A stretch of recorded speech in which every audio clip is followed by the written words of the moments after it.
How you doing? The last time I was showing you how to put on the top skin, that curved bit around there. It's also best to lacquer them with that car lacquer. It just hardens up the grain and stops it breaking so easily. I've also done a bit on the tail here, or rather on the fin.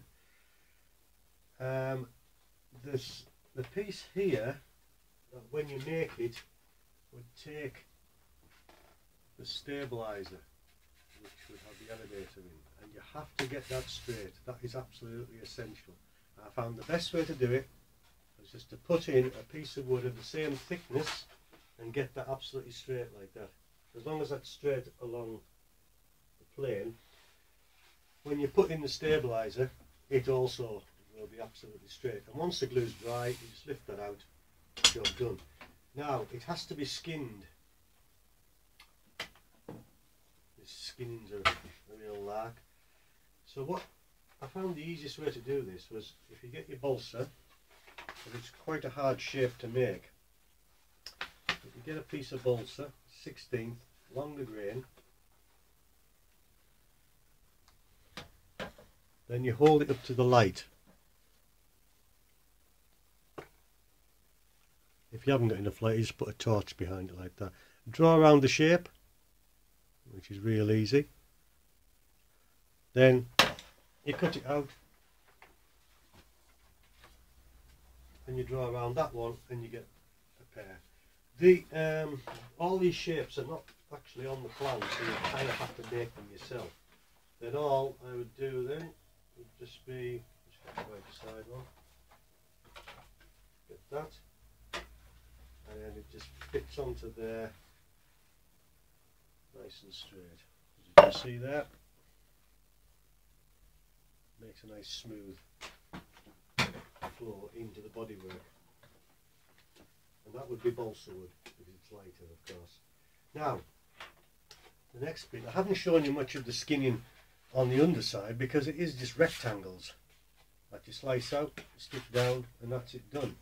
But there are some parts, like all this part here, which has got the S-shaped curve in it, and you can see that.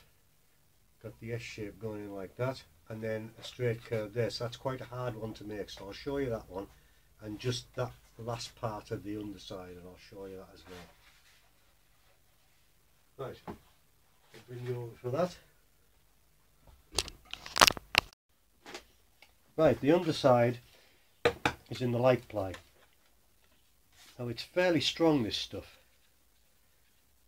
It has a grain to it, so it's quite hard to bend in that direction, but very easy to bend in that direction. And it is very strong compared to balsa wood.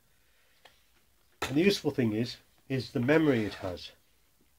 So when you want to make a difficult shape and a strong curve like that, you get hold of it, just make it into the S, let go, and it holds it.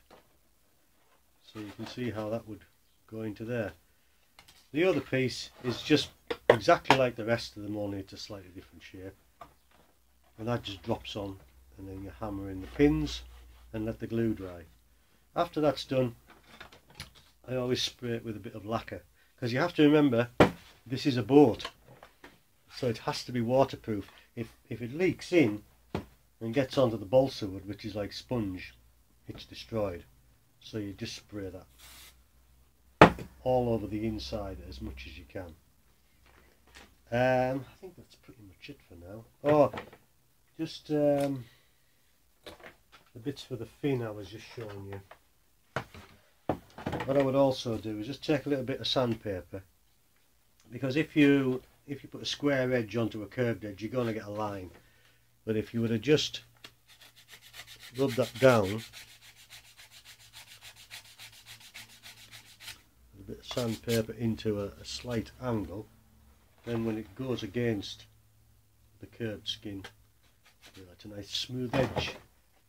Right, I think that's about it. I'll not showing me struggling on and hammering the pins in and all the rest of it, but that's how you do it. I would glue it because this is easily the hardest shape on the whole plane. I would glue it along the top and down that side and let that dry first. so you would have it held there. Then I would bend the rest of it round and glue that into place there. It just makes it easier. You can't really rush this kind of a thing. You know, I suppose you could use super glue and then your hands get stuck to the wood and it's just a messy process. Much easier to have a little bit of patience and just use the white glue, and it's easily done. Right, I think that'll do for now. Okay, see you later.